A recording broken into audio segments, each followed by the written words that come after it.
So it looks like we are live, just welcoming folks in as we get settled. This is From Harm to Repair Practical Anti Bullying Strategies for Affirming Trans and Non Binary Clients. And Van's got us started off in the chat. So if you do have any questions or thoughts throughout, feel free to put that in the chat and I'll do my best to monitor that and we can take any Q&A at the end as well. Just going to mute my phone. And then should we start right on time since we have a lot that we want to get through today? Or should we wait a Sure. second? Okay, Yeah, you're good to go whenever you'd like. awesome. Well, Dana, would you like to start introducing yourself? Sure. I guess that makes sense. I'm Dana Cea, pronouns she, they, and I've got Van here joining me on the CNC Resourcing Substack for today's live training. Van, pronouns is they and Aya. Thank you so much for having me here today. I'm really excited to be here with folks who are able to join or watching this recording for the From Harm to Repair Practical Anti-Bullying Strategies for Affirming Trans and Binary Clients. So about what we're going to be doing today is that trans, non-binary, and many more non-cis individuals continue to experience high rates of bullying, microaggressions, and harm across healthcare, mental health, educational, workplace, and online settings. And these experiences often are unintentional. However, they do significantly impact mental health, safety, and trust in care providers. So even when we don't mean to cause harm, the fact that the harm is happening is impacting the person. So in recognition of the Pink Shirt Day, this 1 hour live training will explore the prevalence and impact of bullying and mistreatment faced by trans and non-binary communities, also drawing on the findings for the U.S. Trans Survey for 2022 and related research. We will be examining common scenarios of harm in the clinical and professional environments, including misgendering, dead naming, invasive questioning, and inadequate repair when mistakes occur. And then through discussion and modeling examples, participants will learn practical affirming strategies for preventing harm, responding effectively when mistakes happen, and repairing trust in ways that centers the trans and non-binary client's experience while removing defensiveness and or over apologizing. So this training is designed for mental health clinicians and helping professionals seeking concrete tools to create safer, more affirming environments and to actively interrupt bullying and microaggressions in their practice and communities. So our objectives today will be to describe the prevalence and the impact of bullying and microaggressions of trans, non-binary, and many more non-cis individuals using the data from the U.S. Trans Survey from 2022, identify common scenarios of harm experienced by trans, non-binary, and many more non-cis individual clients in the educational, workplace, and clinical settings, as well as how to apply best practices for creating affirming mental health and social environments for trans, non-binary, and many more non-cis individual clients, including using correct names, pronouns, and inclusive policies. So we do encourage folks to use the chat. We do ask that when you're using the chat, if you could please stay on topic. If it's something that is off topic, if you can wait until the end of the training. So thank you all for being here. Dana, would you like to share? Yeah, I'll take over. You mentioned that it is Pink Shirt Day, and that's kind of how we got this training started, was looking at the background of Pink Shirt Day. The origin, it's actually from 2007, so almost 20 years now that Pink Shirt Day has been happening annually. It started in Canada. Some students were supporting a bullied peer, and really the purpose has continued to evolve around raising awareness, fostering inclusivity, and speaking out against bullying. So it's always recognized on the last Wednesday of February, which is when you all, if you're joining us live, that is when we're hosting this today. So looking at prevalence and impact of bullying and microaggressions for trans, non-binary, and non-cis folks, we pulled data from the U.S. Trans Survey in 2022. And not all of their reports are out quite yet, but the two that we were able to pull from include Early Insights and the Health and Wellbeing Report. So if you're looking for that, we'll also put that in the chat and be sure to drop those resources if you want to look more in depth. But one of the key pieces of information I think is important to know about this report and the survey is it encaptures over 90,000 trans, non-binary, non-cis participants across the United States, US territories, and on US military bases overseas. So 90,000 people have contributed to this research, which is incredible. And I think arguably one of the largest, if not the largest, surveys of trans, non binary, and non cis folks in the United States. The areas I'm going to be going over include healthcare, mental health care specifically, employment, harassment, and school. Looking at healthcare, due to the fear of mistreatment, almost a quarter of all the participants did not see a doctor when they needed to in the last 12 months. So, again, almost a quarter of all the participants had avoided going to a doctor even when they needed to due to the fear of mistreatment. And that mistreatment is real. Of those who did see a healthcare provider, almost one half reported at least one negative experience related to gender identity. The majority of those experiences were being misgendered or dead named. Almost 40% of participants reported that. Others noted that they had to teach their provider about trans, non binary, and non cis folks. Their providers asked unnecessary, invasive questions related to gender identity, and often those questions were unrelated to the visit entirely. Providers used harsh or abusive language. They were physically rough or abusive. And 5% noted that their providers refused any sort of gender affirming care. 3% were refused any other health care unrelated to gender affirming care. So you've got 5% being refused any gender affirming care, and then 3% being refused any health care, period. And the providers' reasons ranged from no reason at all. One third of them did not get a reason for why their care was denied. 1 in 5 of the providers stated that they were not familiar with treating trans, non binary, non cis folks. 1/10 attributed whatever the condition was to the gender affirming hormones and essentially said, I will not treat you unless you stop your hormones first. And then 10% of the providers noted that they had religious and or personal beliefs for why they would not treat the participants. Those respondents with disabilities had higher rates of negative experiences when compared to those without a disability, and that was 58% of respondents with disabilities had a negative experience when compared to only 41% of respondents without a disability. In mental health care specifically, 12% of participants noted that when they discussed their gender identity with their mental health provider, that the provider would try to persuade them to identify with their sex assigned at birth. 7% of all participants interacted with a religious counselor or therapist. Um, Half of them, so specifically the participants who saw a religious counselor or therapist, those specific therapists tried to make them identify with their sex assigned at birth. When I was practicing this earlier, I was trying to say it in a way that made sense. I think it's just key to know that many participants had mental health providers who we often think of as compassionate, as affirming, as validating. There was still that 12% whose providers had tried to persuade them to identify with their sex assigned at birth. And those rates were even higher if their counselor or therapist was religiously aligned. In employment, more than 1 in 10 of respondents who had ever had a job had been fired, forced to resign, lost their job, or been laid off because of their gender identity or expression. And then harassment generally. So these are can include everyday activities uh, as well as like healthcare, employment. 1 in 10 reported that they were denied equal treatment or service in the past 12 months because of their gender identity or expression.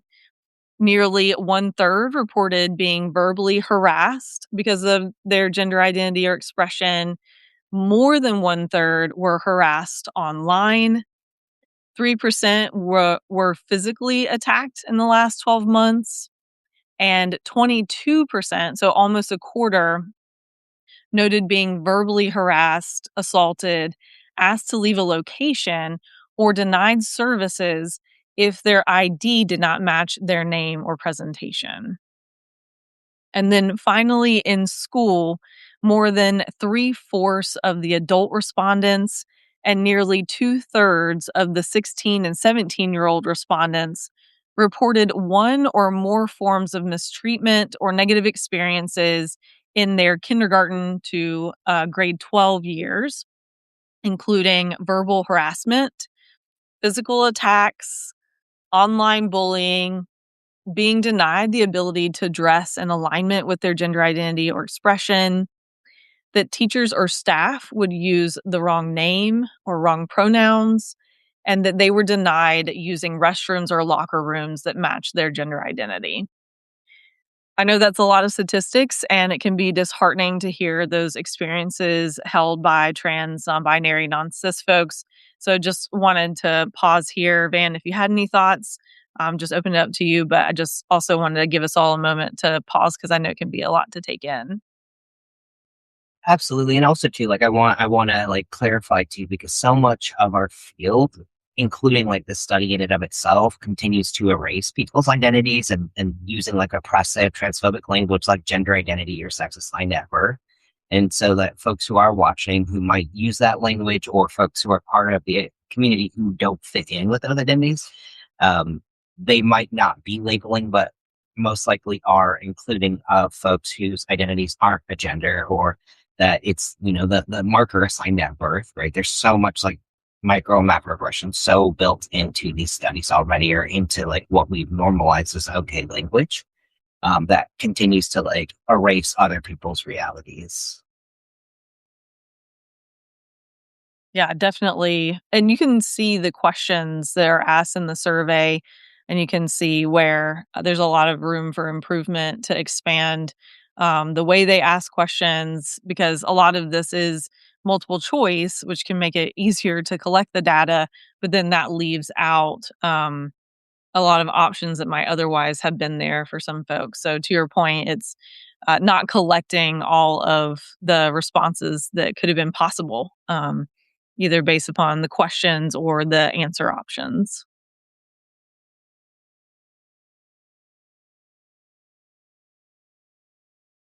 I know we had talked about doing some role plays. Do you feel comfortable going into that, Van? Absolutely. And I did just put in the chat too, in case any folks have any questions about like what we've shared before we shift into role playing.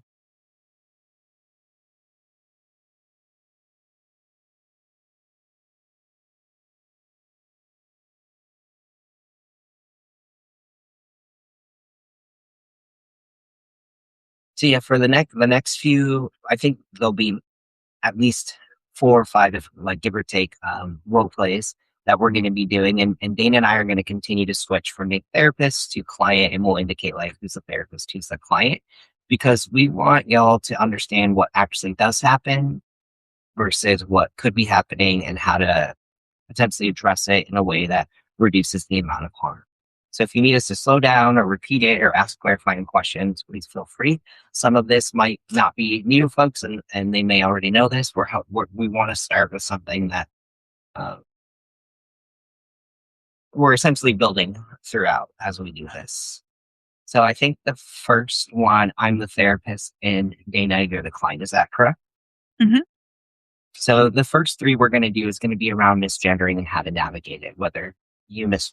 So this one, um, I'm going to ask Dana. Dana, how is your partner? Is he still in Wisconsin? Actually, my partner's pronouns series is Faye.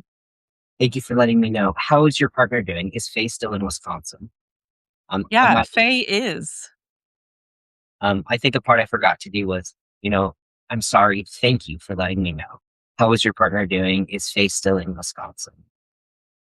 because we want to take accountability. We also want to encourage the person to correct us because it's showing willingness, but we also want to show the actual change in the moment. We don't want to say sorry and that's it. We don't want to say thank you and that's it. We want to demonstrate with our actions that we made that shift. Yeah, by actually, correcting, like you said, saying thank you, saying sorry, and then also re wording what you had said so that it is correct and, it's actually said out loud instead of just moving on. Is that kinda what you're saying? Absolutely. I think a lot of the times people get so caught up. I'm so sorry. I didn't remember. I didn't know. That's so new to me. How am I supposed to remember that? How do I use that pronoun series?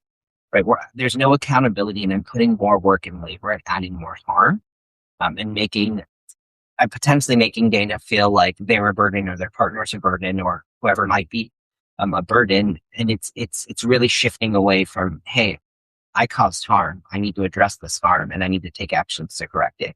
All of those things may be true. They might be new. It might be hard. It might be hard to remember. And that's on us. When we're therapists, yes, we are human, but we don't get to be human when we're with clients when it could potentially be dangerous or harmful to them. And so we need to then take that for ourselves and later do our own work. Yeah. Um, so in that example, just kind of noting that you as a therapist were corrected by the client. So this next example will be a little bit different. Um, So if I'm the therapist in this example and Van was the client, we could say something similar like, "Hey, Van, your friend, I know that she really likes to play music. I mean, I'm so sorry. I know that your friend Z really likes to play music. Will you be going to their upcoming show?" Yeah, just Just have, a go ahead. just a way that you can catch yourself. If in that instance I realize as I'm saying out loud, I use the wrong pronoun, I use she instead of Z, and I was able to make that correction as I was talking and then continue in the direction of what we were already talking about. Absolutely. And it doesn't even have to be in that moment. If you notice another time or weeks later or years later, it's still reparative to come back and take accountability. 3 weeks ago, I said she when I was referring to your friend and their pronouns are she, and then repeat the sentence and apologize. It still causes rupture, but it also shows and potentially creates healing because it's like, oh, not yes, you did mess up and you noticed it and you made the change, and I don't have to do any of this labor, and it it makes me feel potentially a little bit safer that you at least have the willingness to be accountable for your actions. Yeah, and maybe you experience this, Van, as well. I think sometimes I have clinicians or supervisees who are worried about it, and maybe they realize later. And I always try to remind them, like, it's never too late to come back to something that had happened previously. It's never too late to make that correction, to go back to the client and have a discussion about something, even if it was the last session or, a month ago or something like that. That's always giving the opportunity there to maybe repair any rupture that would have happened. And it also shows the client that you are thinking about them and that you are taking inventory of our actions, which a lot of the time it can feel like for clients or patients or students or however you label the individual that, um, you're only here because I pay you to be here. You're only here because you have to be here. You're only here because you're getting hours. Um, Whereas when we're coming back to address the harm that we cause, we're also uh, hoping that it can make the relationship stronger, that we're here for the individual. And hopefully that's why y'all are there. Hopefully it isn't these other reasons. Can't I understand how life works. Should we go to the next one? Yeah, that sounds good. I don't see any questions or concerns. So, yeah, let's go to the next one. So I'm the therapist, Dana's the client. Um, so I was just talking to my admin assistant and sharing what a great dude you are. Oh, actually, I'm non-binary, so I don't really align with the dude language. Thank you for letting me know. Is there a term that you would like me to use? I'm really in person is fine with me. Thank you. So I was sharing with my admin assistant, sharing what a great person you are. Yeah. One thing we really want to be careful of is when it comes to dude or guy, oftentimes people want to justify, well, I mean dude as gender neutral. And that can cause some, because you're literally saying, Dana, what you've shared with me doesn't matter. What I think of it is as does matter. And when we really think about these terms like hi guys, hey dude, they're really not neutral because if you were to take a cis heterosexual man and ask that person, how many dudes have you had sex with? You're most likely going to get the answer of zero because it's not neutral in that context. But how can it not be neutral in that context, but neutral in every other context? Same thing with guys or anything else that is, most often deeply rooted in misogyny and white supremacy and transphobia. It isn't neutral. And it doesn't matter what you think is neutral. What matters is what the person is sharing with you is neutral. And so being really intentional, prioritizing and validating what the client has shared. Thank you for letting me know. I will use person moving forward, repeating the statement and demonstrating with how you're now using person instead of do. Yeah, and I think that that also speaks to the when you're talking to a group of people, I think often the phrase "Hey guys" is used as kind of a gender neutral term when it's not. And I remember doing a presentation once talking about some alternatives, and here in the Southeast, we use y'all a lot. And so, I'll say like, "Hey y'all," but realistically, I think more often I say "Hi all" or "Hi everyone." And someone came up to me afterwards and said that they felt like y'all wasn't professional enough, and I think there's the argument to be made, like, "Hey, guys" is also not professional, so just making sure that your language across the board, whether it's with one person, with a group of people, they're just kind of checking in with the phrases that you might be using in those contexts. Absolutely. And we also have to like understand where like this term professionalism comes from. Again, it's deeply rooted in white supremacy. It has a long history of being oppressive and harmful. And at the end of the day, if professional equates to respect and respect equates to what lands as respect for the individual, then how would it not be professional to be using language that is affirming to the people that you're engaging with? Yeah, that respect piece is so key. And not as an umbrella term that it's a one size fits all monolith. It's subjective. It's about the individual, and you're in the room with one person, or maybe two, or maybe multiple people. Typically, if you're doing one-on-one therapy, then it's with one person, and the only respect that should matter is what feels respectful to that client, what creates safer spaces for that person. Shall we go to the next role play? Yeah, sounds good. So I think you're the therapist, I'm the client on this one. Yes. So, I get really, really scared anytime that I go into public. I'm constantly being watched or targeted. I experience a lot of verbal, physical abuse, sometimes sexual harassment every single time I go out.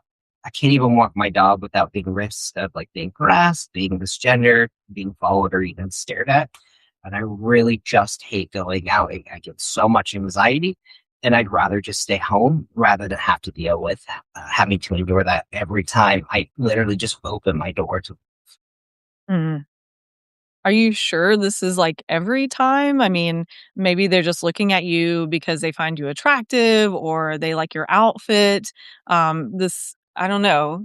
Are you sure every time? Sometimes like people might even respond with, are you being dramatic? And they think they're being like cutesy or like fun or joking or trying to like make light of it. You know, hearing that on the receiving end, it's like, are you freaking kidding me? Like, I'm literally telling you how I'm feeling. I'm being vulnerable with what's going on. And the response is to invalidate me or to discredit me or to disbelieve me or to not even exist with my actual reality. Um, Sometimes questions even like, how can they even tell you're trans? That's probably why they're not looking at you. Right? There's a lot of examples, if anybody has any as well, that they've themselves experienced or have maybe said themselves. But very often, when our community is sharing about our fear of existing in spaces, we're invalidated with these comments. Yeah, making it like, when a therapist responds the way that I did, it can give the client the impression that they're, like, being irrational, and completely denies the actual reality of their experiences around, like, verbal harassment, for example.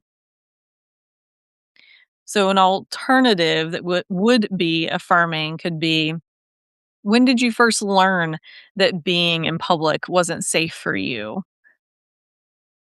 If I heard that question, I would feel like, hey, you actually want to get to know me. You don't want to challenge me. You don't want to discredit me. Like you're inviting an open dialogue to get to better understand what's going on and potentially even help me better understand when this may have when it may when I first started recognizing the lack of safety of leaving my home.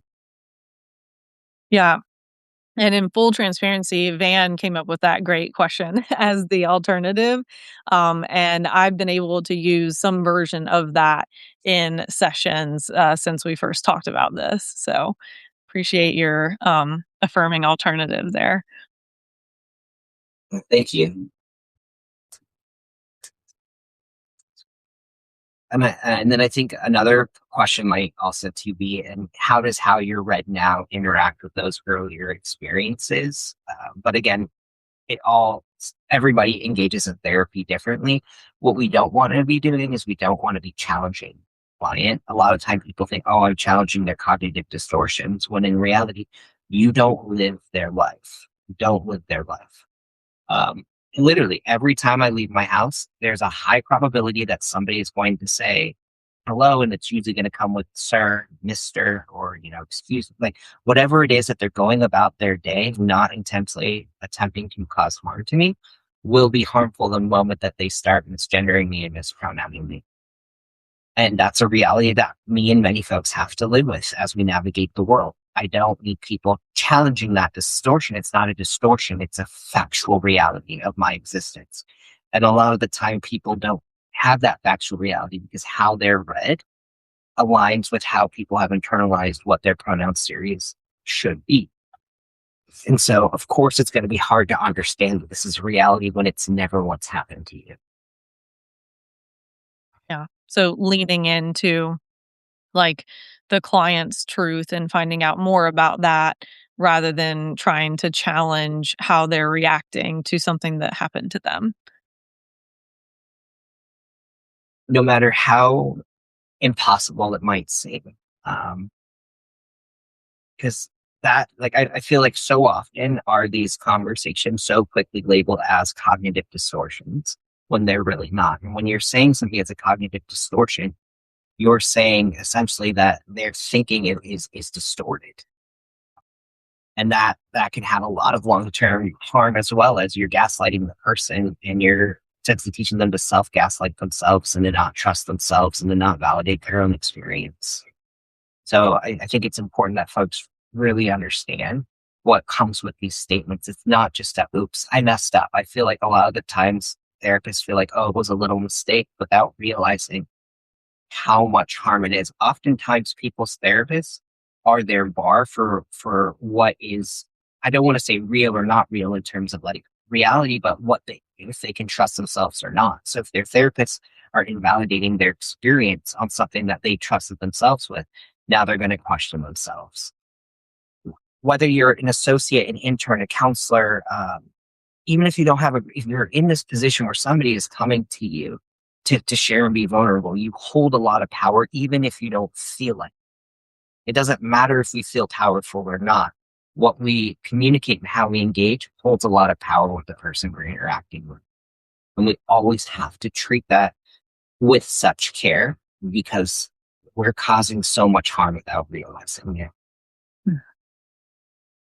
Yeah, being aware of the power that our position as a counselor inherently holds, um, and how much weight what we say and do in a session has with a client. Yeah. Any any questions so far from folks before we potentially move to the next role play or anything else that you have about this role play?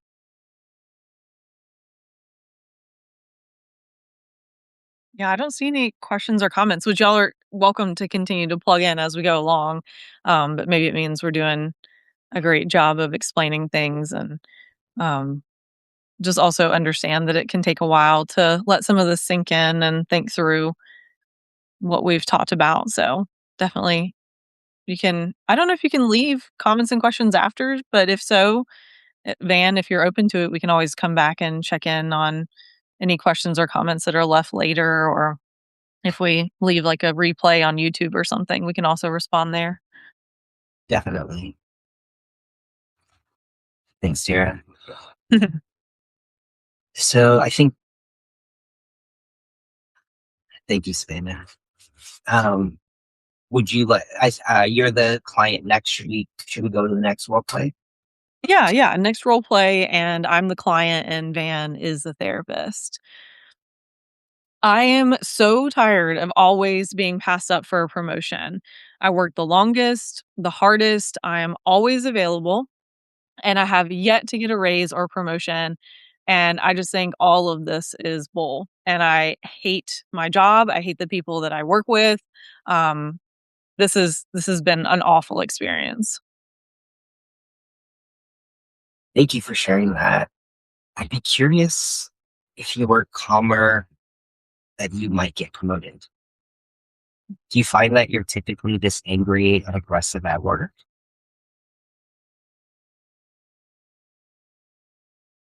How are you feeling hearing that, Dana?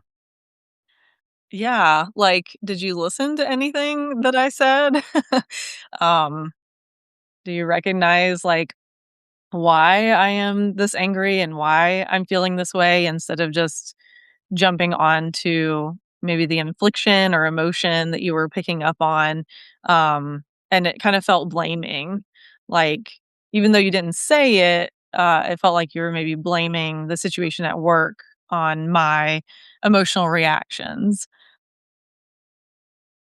Thank you for sharing that. I just, I hear that you really want that promotion and I feel the anger that you have. And I'm wondering if we worked on that anger that you might get that promotion. Mm. Right. There's a lot of well intention there on my end in the conversation with Dana as the client, but there's a lot of harm that is taking place. Right. It kind of reminds me of tone policing and the engagement as well. Like, even though I'm not policing your tone, it's like I'm focusing on a part of it that, like, is the part, like, that's why you're coming to therapy. You're coming to, well, I don't mean like your goal, but like, you're bringing it up to be able to process it, and you have every single right to be angry. Um, my role is to be supportive and validating and potentially even angry with you, um, and holding that space for you. But instead of just assuming what you're feeling, I'm assuming the emotions you express in therapy and the reasons why you're not getting recognized for your work, right? Like, I'm going based off of my own countertransferences that are showing up, and I'm denying your lived experience and the actual workplace discrimination, which potentially we could be collaborating on taking notes. So this way, if you did ever need to pursue any legal action, you now have a record of it in therapy and how it impacts your mental wellness. Not that that's where it needs to go. Like, at the end of the day, it's, if you shared that with me, I should be existing with you. Um, you know, Being upset is completely understandable. When did you first notice the discrimination in the workplace? Yeah, as that affirming alternative. Again, coming back to acknowledging that the emotions are valid, acknowledging that there was discrimination and trying to find out more of a history from that person around, well, in this case, me, around the discrimination that maybe has led up to this intense emotional experience that the client is having. So even though like your words never said I'm being discriminated against, you share I am always being passed up for promotion. Some therapists might want to be like, are you being dramatic? Or are you, oh, I forgot what that like CBT term is where you like always or never. You might want to focus. Catastrophizing. Thank you. Catastrophizing. Right. Might want to focus on that cognitive distortion. And it's like, no, like you're sharing the facts that you experience. You've been passed out all of these. You work the longest, the hardest, and you're always available, right? Wanting to also hold space and recognize for the work that you are doing, and you never get a raise or promotion. And so, with that information, my first thought might have been that discrimination is happening. And so, if even if I'm wrong, if I ask, when did you first notice discrimination in the workplace? It at least facilitates a conversation for Dana. I don't feel like I'm being discriminated against. Um, or, it might be planting that seed of maybe you didn't recognize that it was discrimination. And it was. A lot of the time, we don't have these words in our head or even recognize that these things are happening, right? If somebody asks a trans person, have you had surgery? The first thought is not, I'm being sexually harassed right now, but that's the reality. You're being asked about your genitals. So until we help support our clients and giving them the language of what's actually happening, a lot of the times we might not have it. And it can be really validating to have that. So if Dana was being discriminated, didn't recognize, but had this like anger of like putting everything into it and still being passed up. And I asked, when did you first notice discrimination in the workplace? It might actually potentially be settling for the nervous system to have this almost like you've been so thirsty you didn't know you were thirsty, and now you're getting like a droplet of water. Yeah, absolutely. And you started to allude earlier how maybe even the power that we hold in our position, um, we could help the client with that, like around our advocacy, not doing it for the client, not doing it behind their back, like advocating for them, but maybe figuring out collaboratively if that is something they would want us to help them with. If they decide that because of this, because of our discussion, they want help advocating for themselves in the workplace, what is our role in that as a counselor, given the power that we hold and in that role? And absolutely like finding your own like engagement is crucial. For me, if you were my client, my response would be like, that is fucking bullshit. And then pause and be silent and allow you to continue. Right. But some people might not want to use that language or they might not feel comfortable and I'm not saying that is fucking bullshit out of my own mouth. That was from your mouth. And now I'm repeating what you've shared to validate it without trying to be like, yes, that is very upsetting, right? Because if we're using language that is softer or than what the client is communicating, we also might misattune with the person. So, um, you know, I encourage folks to do what feels best while also holding that we're supposed to meet our clients where they're at, even if we're not using the same language, but we want to meet them at the level that they're at. If I say that I'm fucking pissed and you say, you sound like you're upset, that's going to cause a lot more harm, especially because you sound like you're upset, or upset is often the term that's weaponized against people when they are being invalidated versus that is upsetting, right? There's a difference between you sound upset, Dana, or that is really upsetting. Yeah, brings that relational piece back to it as well. The relationship between you and the client, when you use that shift in language. And people don't really hold the gravity of what the bullying is. Bullying isn't just me going and calling Dana names, right? Bullying is these misachievements. Bullying is these invalidating comments. Bullying isn't always this choice of I'm going to bully somebody. We can be a bully without having any intention or even working really hard to not be a bully. And so it's really important that we let go of this idea that it's a choice so that we can be accountable. If we can't recognize what we're doing, we can't make any shifts to change it. So we need to have that willingness to acknowledge I'm causing harm, I'm being a bully, I'm being oppressive, even when we don't know, so that we can cultivate that awareness so that we can understand what shifts we need to make or what we need to learn more or what own internal work we need to do.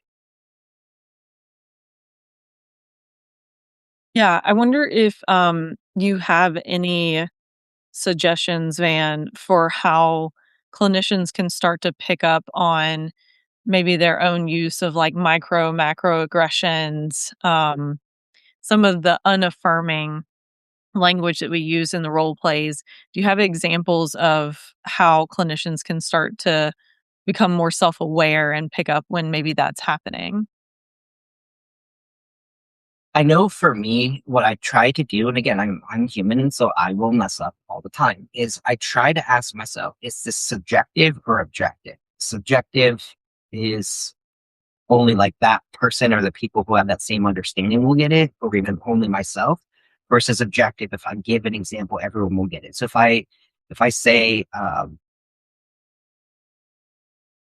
you know, that's aggressive, right? Aggressive also is oppressive in its own way, but it's subjective. If I ask 100 people what does subjective mean and what does aggressive mean, you'll get 100 different answers. Versus if I share, you know, I was punched in the face, right? If I tell 100 people I was punched in the face, most folks are going to know that I was struck in the face or a punch came into my face. So it's going to be a bit more objective. And so even with using terms of that's good coping, that's bad coping, and that's positive, that's negative, being inclusive of identities. So if I say boy, men and women, right, I'm not being inclusive. There are people who aren't included in that.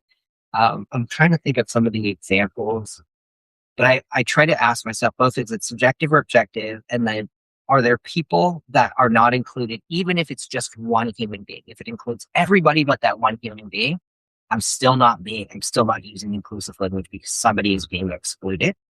And so trying to identify a language to be inclusive, also reading your client's body language.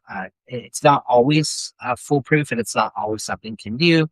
Uh, and there's different cues. Is the client now showing up late? Is the client canceling sessions? Did the client's shoulder go back? Did they blink extra? Did they look away?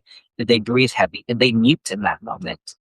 Um, really just trying to pay attention to what is happening. Um, is there an example that you want me to expand on? For me, I think you explained it really well, with different ways that we can start to almost like pay attention to our self, pay attention to what we're saying, pay attention to the client, how they're acting in the moment, how they're acting overall, how they're responding to us. It just takes a lot of intention, is what I'm hearing you say, in really figuring out like what is actually going on between us and the client and how things we're saying or things we're doing are making any shifts, while also trying to maybe avoid any sort of judgment type language, like you said, helpful, unhelpful, like positive, negative type things. Um, just taking a step back, I think, from maybe getting caught up in the session by session and paying attention to the larger patterns of what that therapeutic relationship looks like. Um, I think we can do better probably as a field of inviting clients in to let them know they can give us feedback and to ask for that feedback. And at the same time, recognize that not all clients are going to feel comfortable doing that. So that's where we hold that responsibility to kind of manage both sides of that, where we're checking in with clients and we're also doing that internal checking too, if that makes sense. Absolutely. And I think having questions that might land for clients can be helpful too in terms of, could we pause and reflect for a moment? I'm wondering if there was anything in the session that you wanted me to spend more time on or that I could have done differently. Mhm. How about for you? Are there questions or anything that comes up for you that you want to share, Dana? So I let clients know at the very beginning that at the end of every session, I asked, what would have made this session better? And I've gotten great insight into therapeutic relationships that way to figure out what I could be doing better. Sometimes the answer is nothing, and that's okay. Sometimes there is something that I can adjust going forward. So I always am intentional about bringing that back in to like the next session. But that is a question I'm asking in session at the end of session. So not everyone's going to be ready in that moment to answer that question. So I also will send out like a form through my EHR every once in a while asking like what's going well, what could be better. And I get really great feedback there too, because I think folks maybe have time to think through what our sessions have been like, what has worked well, what hasn't worked well, and they can take the time to write it out instead of maybe feeling pressure to say it during session. So I'm always looking for feedback, trying to get it in different ways directly from the client while also trying to hold my own self awareness of I think I've called it like the spidey sense before. It's like you can kind of tell something's off. You might not be able to say exactly what's off, but that's why I think many of us are in this field is because we have that spidey sense when working with other humans and we can kind of figure out when like something's not lining up. And so I try to figure out like if I can identify it, then I will. Or if to your point, Van, if I need to follow up with a client and just say, hey, what's not quite right here? Like, what would you like to come back to? What could we spend more time on? Um, what is your focus? Asking the client, I think directly can sometimes be helpful. Sometimes even asking, even if you have no idea, you just have a sense of, was there something I did or said that was harmful? Hmm. Right? Because Yeah. you're taking ownership without even knowing. You're showing us there's a willingness to take ownership, and as soon as they share, the response should be, "Thank you for letting me know. May I have between now and the next time we meet to process what we've shared? Because I'd like to be accountable with and apologize for my actions, and I don't want to just say sorry without understanding what I've done and what I could do different." And it's also modeling to the client of that we don't need to be responsive in those moments, that it's okay. And it models what that accountability is, what that apology is. And accountability is not just I'm sorry. It's this is what I've done. Uh, I am sorry, and this is how it won't ever happen again. Yeah, absolutely. Thank you for saying all of that. Yeah. And if you are at a place in your career where you're recording your sessions and getting supervision and or consultation, try to pick out those points where you feel like something didn't quite go right. I'm not really sure. Get someone else's feedback on maybe what happened in that moment, so you can figure out maybe where did things kind of break down or maybe they didn't. Maybe you read into something, and the other person is not like the supervisors maybe saying like, "I'm not picking up on that, but what about this piece?" So just getting someone else's feedback can be really helpful. And even if you aren't at a place in your career where you have to do those recordings, doing them occasionally anyway can be really helpful. Of course, get consent from the client and get any forms signed that need to be signed. But we're never too far into our career that we can't benefit from getting some feedback from a supervisor, from a consultant. I know that Van and I both do consulting. So if that's something that y'all are interested in, we can talk more about options for that. But whether it's us or someone else, get another person in your boat, as one of my mentors has said before, so that you're not in there alone trying to get it figured out. That you've got someone else who can give you really like constructive feedback. We often, I guess I'll speak for myself. There can be times where this field can feel very lonely, like we're the only ones doing the work and we have to make sure it's right. And yet there are so many other great clinicians that we can collaborate with to give and get feedback, that it doesn't have to be us trying to figure it out on our own. Absolutely, absolutely. And I want to be mindful of time because I know that I do have to give supervision at 11. I want to say one more thing before we go to the next part, is that if you feel every single session you do that you're great and it's great, that's problematic because you're sharing that there isn't any room for growth. I'm not saying that you can't feel good about a session, but if I'm the best, I'm doing the best, there's nothing more I can do. That's an indicator that it's time to check in with ourselves because there's always something that we can do better. Even in these conversations that we're having right now, even if it's training, there's so many things that we can be doing better to be more trauma informed. We just don't have access to it. And we're still trying to learn. And so always hold that willingness to learn, to show up better and more for me.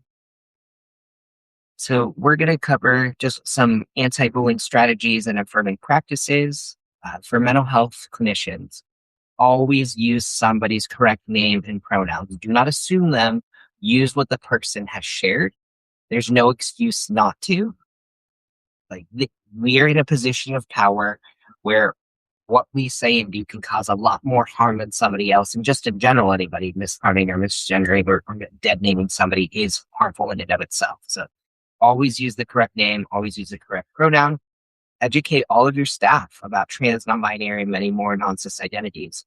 You might be affirming, but then they have to come through the door, talk to the person at the front, try to go to the restroom, be told they can't go to that restroom. Let everybody know that gendered language is not allowed. Don't sir, don't ma'am. Ask the person what feels affirming and then use that. Always recognize and address any micro or macro aggressions immediately. Provide resources and referrals when harm has occurred.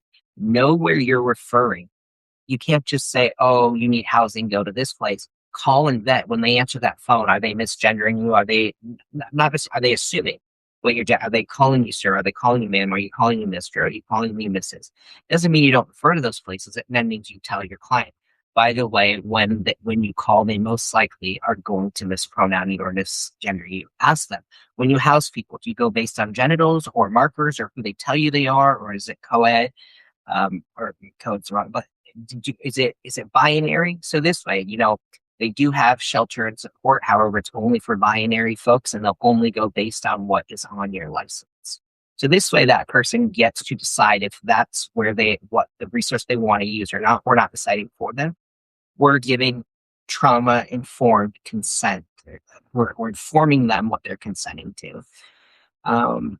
Take trainings from people who hold different identities. So take training from trans, non-binary, and many more non-cis people, not just binary, white, able-bodied, neurotypical folks who might also be trans or who might also be queer, right? Really take trainings from people with many different identities, part of same or similar communities. And then both Dana and I offer trainings. Dana, if you want to share about yours, and then I could share about mine really quick before we go into the school and workplace. Yeah, and we can also put our links to the resources we talked about today. I am over at CNC Resourcing Inc. I do trainings focused on the LGBTQ community, neurodivergence, supervision, and then just kind of best practices, how we can stay up to date in the field. Those are kind of the main topics that I talk about. So I was trying to put our links in the chat. And then I do trainings, consultations, associateships, traineeships. I've put on 2 international conferences where every single presenter is trans and non-binary. We have a third one coming up November 13th. Save the date. Right now, we're open to proposals until April 3rd. I wrote an interactive workbook to help people address the ways in which we all embody our own internalized transphobia so that we can create safer spaces for ourselves and others. I developed an app that literally provides you the questions to ask the client and type in the answer, and it self-populates a ready to sign and date letter so that folks can get access to hormone surgery procedures. I have a training on how to do those letters in an hour. I have a lot of stuff. It's not all on that website, but that's one of the websites that you can contact me at. Sorry, I will go more into for allies in schools and the workplace. Use your privilege to intervene in bullying situations. If you witness somebody say, hey guys, correct them. If you witness somebody correcting them and this question is pushing back, support in that emotional labor so that that person doesn't have to continue to have to experience it. We don't want saviorism, so don't interrupt us and take over. But, ask for, hey, do you mind if I respond to this person? And get that consent. So this way you're giving space for the person saying, no, I want to tell them what happened while not being a savior, but also giving permission for somebody to be able to take a break and to just exist while somebody else does the labor. Promote inclusive policies and environments all the time, not just when you perceive that somebody who isn't cis is present, right? People are so big on, my name is Van, my pronouns are they, but the second that they don't suspect that there's an LGBTQIA plus person in the room, they never share their pronouns. Have it on your email signatures, on your cards, on your name tags, like everywhere. Um, Only list one pronoun per series. And what I mean by that, if your pronoun series is she, don't list she, her, hers, list just she. If your pronoun series is they, he, put they dash, dash, she. But not the whole they, them, theirs, theirs, she, her, hers. Always introduce yourself with your pronoun series. Only use the name and pronoun series that people give you. Do not use anything else. That's it. Only what they've shared with you. It doesn't matter what somebody else shares or what you assume them to be. Ask for consent for pronoun uses in every single space. A client might want their notes to have one pronoun series, their parents to know another, their school to know another. So ask those questions. What pronoun series and what context and spaces would you like me to use it? As a whole, in general, in my notes, I just put client or patient because people's pronoun series can change anytime. We're living in a world where trans people, it's not safe for us. And so that could out us. So I just use client share that client was going to school, client shared about interpersonal dynamic with client's mom. And so really omitting pronouns to protect our clients, support awareness and representation, center the realities of the community, not what you believe is best for us. Don't tell us what you think is best for us. Follow our leadership and create space where you're silence for folks in the community to take up space. So a lot of the time we may be experiencing silence and we get uncomfortable. So we want to say something and we want to say what we'll do and we'll help. Just exist in that silence, exist in that silence and give us space for our nervous systems to regulate enough for us to then be able to take up the space that we deserve to take up. Dana? Yeah, I think you covered so much. I don't know that I could add a whole lot more. I think when I consider our field and our space in our field and the larger world, is that we are leaders, even if we're not in a formal position of leadership. We are leaders in every space that we find ourselves in. And this is how we can lean into that. If it's in our workplace, if we're in a staffing meeting, if we're in a supervision meeting, whether you're the supervisor or supervisee, whether you are the admin or the owner, or you are an employee or an intern, all of us have the ability to use our leadership in those different spaces so that we can address any of the concerns that are coming up that ban everything that you just mentioned, right? Being able to call out times where the wrong name or pronouns were used, or if gender neutral terms are not being used, maybe that's an opportunity for you to introduce that because maybe they never thought of that before. So this can look very small just by bringing something up maybe after a meeting, or it can look larger by trying to change policies. And each of us has different capacity for that. I just think my takeaway from everything that you were sharing as far as these um, actions we can take is that we're leaders and we have the opportunity to use that in a variety of different ways to support trans, non binary, and other non cis individuals.